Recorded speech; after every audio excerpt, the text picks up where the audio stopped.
2020 has brought so many changes around the world. The biggest one, in my opinion, is that our generation, millennials, people under 35-year-old, are now being seen as the wisest. You see, elderly all through this time thought that we live in the fantasy of the internet world and our worldview is outdated.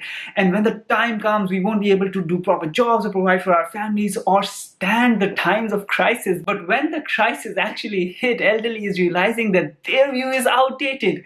Their view is hindering them from progress, and they are now playing the catch-up game. They're trying to learn Zooms and Skype and Instagram and Facebook and Shopify and Amazon from us. What that is doing is that now for the first time, millennials are being seen as the wisest generation. They know how to work in this new world order. And I see that happening in every other sector. Elderly will start looking at millennials' choices in terms of their cultural values, their lifestyle preferences, their work habits as something to look up to, not look down upon. Millennials, we have won.